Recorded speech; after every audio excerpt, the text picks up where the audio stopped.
சிற்றுரை ஆற்றி உங்கள் மத்தியில் வந்திருக்கிறோம். ஒரு சிற்றுரையை செவிதாழ்த்தி கேட்குமாறு அன்புடன் கேட்டுக்கொள்கிறோம்.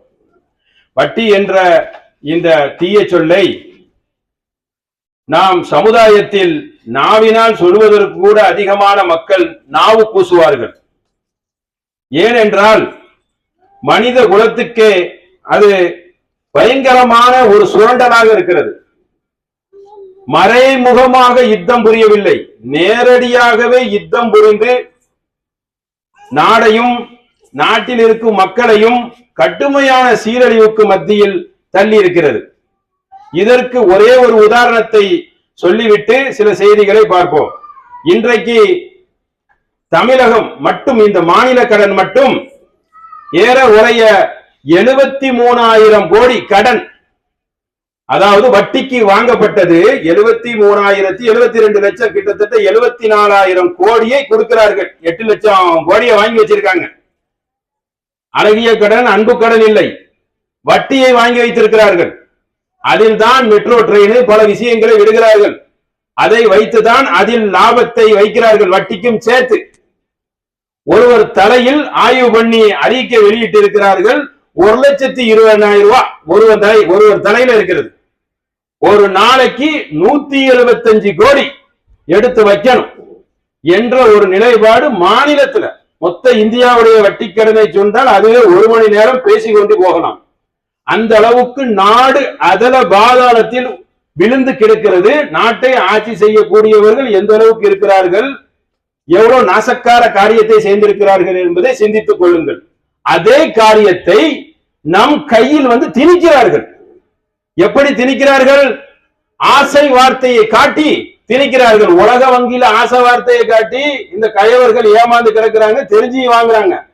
இப்பொழுது அப்பாவி மக்கள் சாதாரண அன்றாட காட்சிகளுக்கு மத்தியில் ஒவ்வொரு பொருளையும் காட்டி ஆசை வார்த்தையை காட்டி அழகா மயக்கிறான்.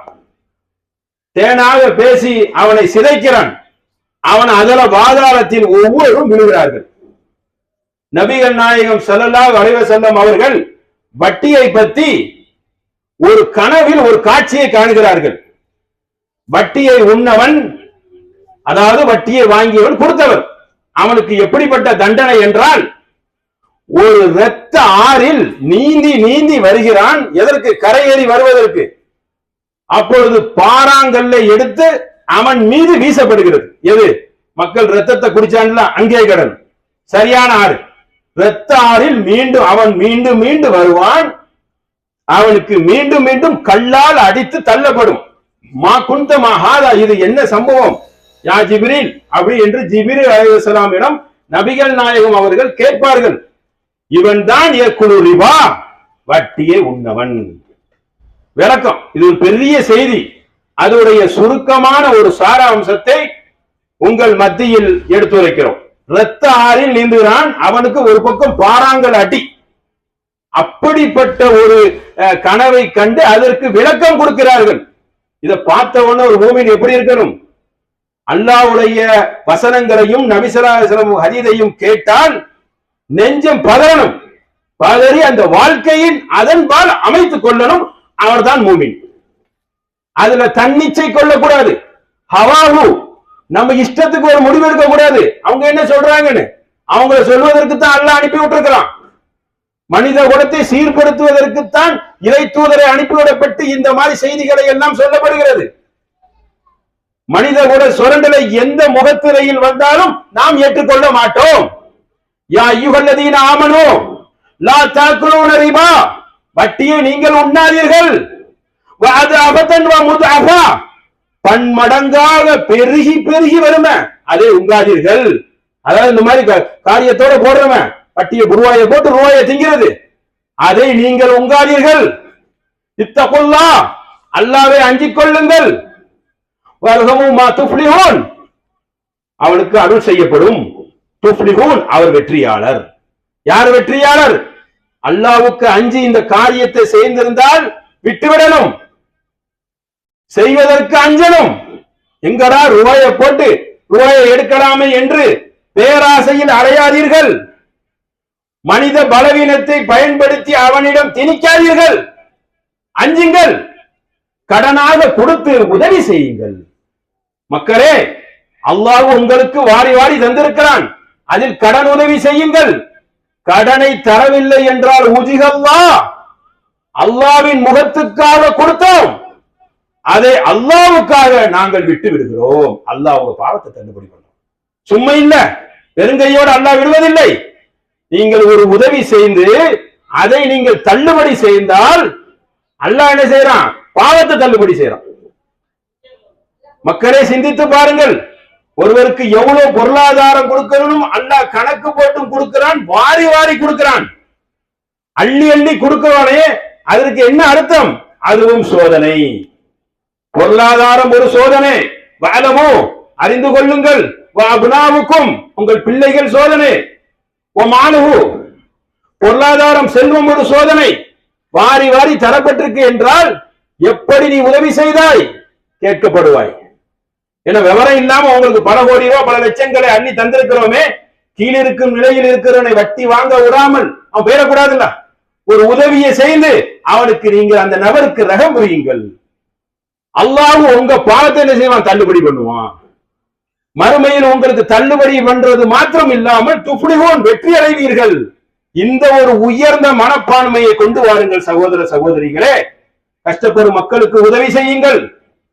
அல்லாஹ்வுடைய முகத்துக்காக உதவி செய்யுங்கள். அல்லாஹ் எப்படிப்பட்ட வார்த்தையை சொல்றா பாருங்க. ஹிப்புனல்லாஹ், அல்லாஹ்வுடைய முகத்துக்காக, நீங்க அல்லாஹ்வுக்காக விரும்பி பூஜிகல்லாஹ், அதற்காக நீங்கள் செய்யுங்கள். ஏன்னா அல்லாஹ் நாளைக்கு சொர்க்கம் தருவானே, அல்லாஹ் இந்த வசனத்தை சொல்கிறானே, அல்லாஹ்வுக்காக நாம செய்யலாமே என்று வந்தால் பெருங்கையோட அல்லாஹ் விட்டு விடுவானா? இம்மையிலே 1க்கு 10 தருவான் அல்லாஹ். மறுமையில் அதற்குண்டான கூலி உறுதி. மறுமைக்காக ஒரு மூமின் வாழும் பொழுது பணம் எல்லாம் குப்பை சகோதரர்களே, குப்பை. உலகத்துக்கு பணம் பொருளாதாரம் கொடுக்கப்பட்டதை பற்றி நபிகள் நாயகம் ஸல்லல்லாஹு அலைஹி வஸல்லம் ஒரு சின்ன ஒரே வரியில் முடித்து விட்டார்கள். நம்ம அதற்கு பெரிய கட்டுரையே எழுதுவோம், கவிதையே எழுதுவோம். ஒரே வரி. ஒரு ஊசிய கடலில் முக்கிட்டு எடுத்தால் அதில் என்ன வரும்? ஒரு ஊசிய முக்கிட்டு எடுத்தா என்ன வரும்? ஒண்ணுமே வராது. அதுதான் உலகத்துக்கு கொடுக்கப்பட்ட பொருளாதாரம். குப்பை, ஒண்ணுமே இல்லை. முயற்சி செய்வோம், வந்தா கிடைச்சா அதை வாங்கிக் கொள்வோம். இல்லை என்றால் பேராசையில் அலைந்து வாழ்க்கையை தொலைத்து விட மாட்டோம். மறுமை வாழ்க்கை நாசமாகிவிடும். ஒரு மூமினுக்கு இம்மையை விட மறுமை ரொம்ப முக்கியம். அதை கவனத்தில் கொண்டு அன்புக்குரிய சகோதரர்களே, வட்டி என்ற அந்த சொல்லில் விழுந்து விடாதீர்கள். வட்டி என்ற அந்த மாய அரக்கன் போர்வையை போர்த்தி கொண்டு நியாயப்படுத்துவதற்காக இந்த உலக வாழ்க்கையில் இதெல்லாம் சாத்தியமா என்று கருத்தை உங்களிடம் புகுத்துவான். ஏழ்மையை பயன்படுத்தி இந்த வார்த்தை ஜாலங்களால், அடுக்கு மொழிகளால் வீசி உங்களை வீழ்த்துவான். அப்படிப்பட்ட இப்லீஸை நீங்கள் விரட்டி அடியுங்கள். எங்கள் அல்லாஹ் இதை தடை விதிக்கிறான், எங்கள் ரசூல் இதை தடை விதித்து லானத் பண்ணியிருக்கிறார்கள், சபித்திருக்கிறார்கள். நாங்க வாங்க மாட்டோம். அப்படிப்பட்ட ஒரு சொல்லுதான் நீங்க சொல்லணும். உலகம் தான் வாங்கிடுவீங்க, அல்லாஹ் தடை செய்யறான்னு சொல்லி நிறுத்திடணும். உலக வாழ்க்கையில என்ன வாங்கி எல்லாம் செய்யி அப்படிங்கிற மாதிரி தானே வச்சிருக்கிறோம். எதிலும் வட்டி, எங்கும் வட்டி. ஒரு கடைக்கு போனா வட்டி, ஒரு ஃபேன்சி கடைக்கு போனா வட்டி, அந்த பொருளை போட்டு வாங்கிடலாம். அப்படி திரும்பும் திசையெல்லாம் பொருளாதார ஒரு சுரண்டலை விதைத்து நஞ்சு போல் வைத்திருக்கிறார்கள். அப்ப அப்படிப்பட்ட செயலில் ஒரு மூமின் வாயில் எப்படிப்பட்ட வார்த்தை வரணும்?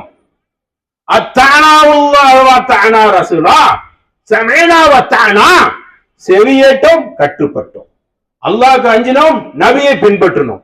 இப்படிப்பட்ட சொல்லல்லவா ஒரு மூமினுக்கு நாவில் வரணும். வருமா? வரணும். அப்படிப்பட்ட ஒரு இடத்தில் அடைந்தால்தான் மறுமையில் வெற்றி அடைய முடியும். தியாகமாக வாழணும் சகோதரர்களே. அர்ப்பணிப்பு வாழ்க்கை மட்டும்தான் இஸ்லாம் உங்களை மறுமையில் வெற்றி அடைய செய்யும். ஆகையினால் நல்லுள்ளம் கொண்டு செல்வந்தர்களே, அப்பாவி மக்களுக்கு உதவி செய்து அந்த அல்லாஹ்வின் அருளையும் அவனுடைய அன்பையும் பெற்றுக் கொள்ளுங்கள். அடுத்தவன் கஷ்டப்படுகிறான் என்று குளிர் காய்ந்து விடாதீர்கள். அவன் கஷ்டத்தை பயன்படுத்தி அவனிடம் மேற்கொண்டு சுரண்டி சம்பாதித்து அவனை அதர பாதாளத்தில் தள்ளிவிடாதீர்கள். உதவி செய்யுங்கள், அல்லாஹ்வின் அருளை பெறுங்கள் சகோதரர்களே என்பதை உங்கள் மத்தியில் எடுத்துரைப்பதற்காக வந்திருக்கிறோம். இயன்றவரை ஆங்காங்க இதை கூறி வருகிறோம். நீங்களும் இதை செய்தி என்ன செய்யணும்? கேட்டு போட்டு காதுல அப்படியே வாங்கிட்டு பேராதீர்கள். நபியுடைய ஒவ்வொரு வார்த்தையும் நீங்க என்ன செய்யணும்? இன்னொருக்கு எடுத்து சொல்லணும். பல்லிகு அன்னி வலவாயா, என்னுடைய ஒரு செய்தியாக எடுத்து சொல்லணும். அப்படிப்பட்ட ஒரு நல்மக்களாக உங்களையும் என்னையும் அல்லாஹ் ஆக்கி அருள்வான் என்று சொல்லி என்னுடைய உரையை நிறைவு செய்கிறேன். அஸ்ஸலாமு அலைக்கும்.